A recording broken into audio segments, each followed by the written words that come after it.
was mentioned, I'm the director of the Florida Solar Energy Center, which is in Cocoa, here in Central Florida, an hour's drive away. And it's part of the University of Central Florida. And let's see, Bill Gates always changes it. From the beginning. Okay. And so what I wanted to talk to you a bit about was job opportunities, but job opportunities within the context of where we are in an energy world that uses energy. And give you some background, and then talk a little bit about the opportunities and so forth. You'll notice here, though, that I start out with the words efficiency, efficiency, efficiency. And hopefully we'll get it by the end of the day. Okay? And then, it's always nice to do things renewable, okay, instead of some other way. Okay? But I do want to spend some time with you about efficiency. But as we get started, I'll do a little bit of bragging about the Florida Solar Energy Center. My tie, in addition to hopefully making people smile, is made up of the colors of our actual building. So this is our facility out in Cocoa. Got a rather large auditorium and a lot of office spaces in here and all kinds of laboratories back within the building. It's next to the Brevard Community College in Cocoa, which is a little bit further to the south.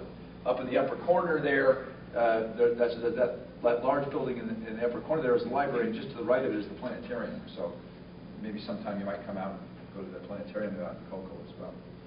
Okay. This building was built about 13 years ago, and I've been there now at the Florida Solar Energy Center for 4 years, and my joke was this was the first blue box building on Clear Lake Avenue. The Walmart came in just 3 years ago. And it's not blue anymore, it's brown, but this is the first place. You have to like primary colors to work at that. The building itself is very energy efficient.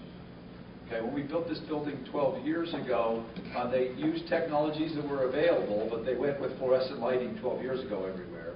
They went with light controls, better windows, occupancy sensors, and things like this. Even some provisions that these big wings here provide shading so that the sunlight coming in from the south doesn't go directly into the room. And so you get some natural daylight throughout the building as well. Now, we were founded 4 years ago now, in 1975, and we were actually created by the Florida legislature. Okay, we're not created by the president of the University of Central Florida, the Florida legislature created us. And at that time we were to test and certify all solar hot water heaters on the roofs of the citizens in the state of Florida. We'll get back into what was going on in the 1970s as to why we might have been created and so forth as we move along. But our mission was to do that. Now, we've grown a lot. I have over 140 employees. I have an $8 million payroll. And we were talking about budget cuts before. The state used to give me $3 million to make my payroll, and I had to get the rest from somewhere else. And they're only giving me $2 million now. I've lost $1 million. Okay? But the payroll's actually grown. We get a lot of our funding from external contracts. And as I mentioned, we began as a solar center, and now we do a lot of other things, and we'll get into that in a bit. And the building itself is pretty efficient. Okay. Of the 150 employees that we have, 140 employees, 90 of them are professionals. And even though we started in solar thermal, the biggest group is in buildings. So I have 40 people that work on designing buildings and retrofitting buildings and working so that those buildings are more energy efficient. We still have 10 people working on the solar thermal hot water, and I'll show you pictures of all these things. Solar thermal get multiple areas. You can take a box about a sheet of plywood, 4 by 8 feet, sort of, put it up on your roof. It's got glass and copper pipes. It takes the sun's energy on these black pipes and makes hot water. And you use that hot water directly within your home. You can also see these things where you've seen black pipes all over the roof for heating swimming pools. Okay, we actually sell about 15,000 of those a year. Solar pool hot water heaters are actually cheaper than the other competing technologies. So that's probably why they sell 15,000. Okay. Photovoltaics, that's where you take sunlight and make direct electricity out of it. Okay. We have about 10 people in that area. Hinted about our testing and certification activities. I have about 25 people that work on alternative fuels. This isn't biomass to ethanol using enzymes and things. It's more chemical thermal conversions of various things into useful fuels and chemical feedstocks. And then we've got a strong program also in fuel cells.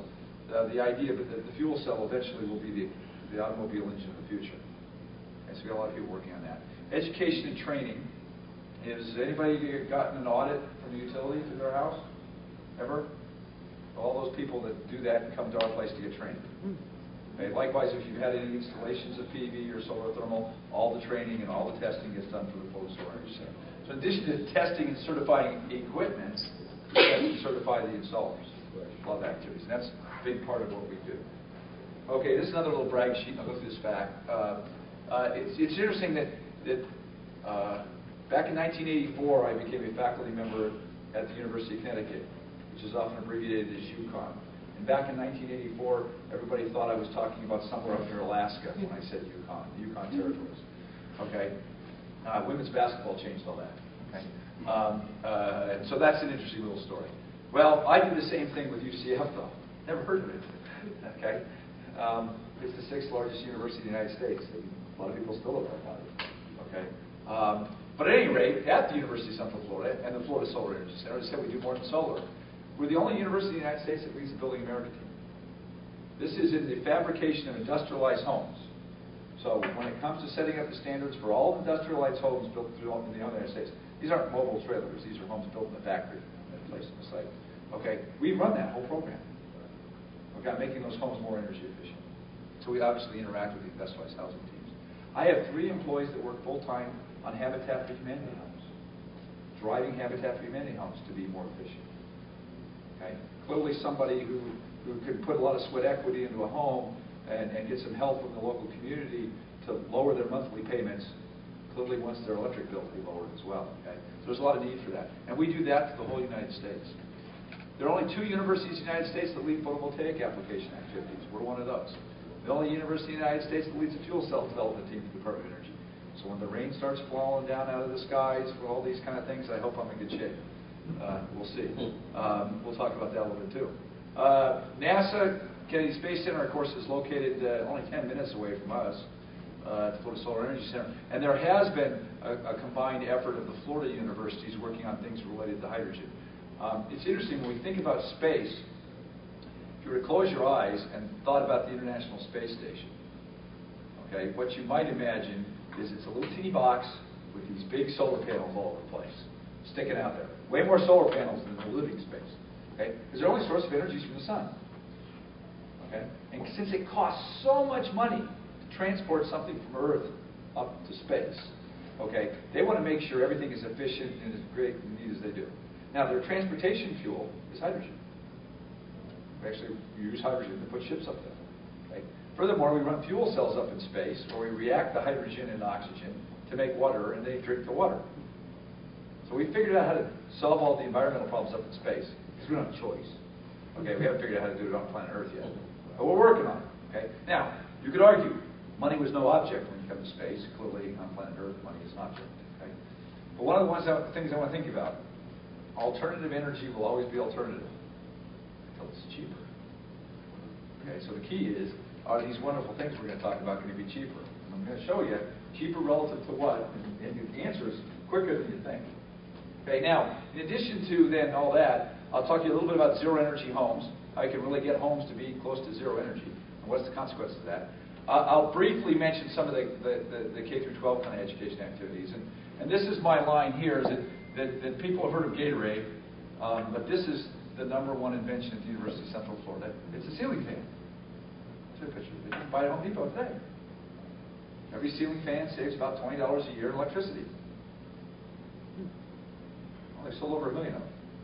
That silly little ceiling fan saved $20 million worth of electricity. Let's put some things in context. Okay. This is a map of the United States. There are no quizzes about these prices. I'm sort of assuming everybody knows the states, but maybe not. That's okay. What I want you to look at is here we are down here in Florida. Okay, Florida's cost for electricity is 11.2 cents a kilowatt hour. Now, as I was commenting to a few people over lunch, everybody knows the price of a gallon of gasoline. You drive by the gas stations, you see 6 of them on your way to work. You know what the price per gallon is. Okay, and as I commented, nobody knows what the price of a McDonald's hamburger is, nor do they know where the cheaper one is. Okay, and furthermore,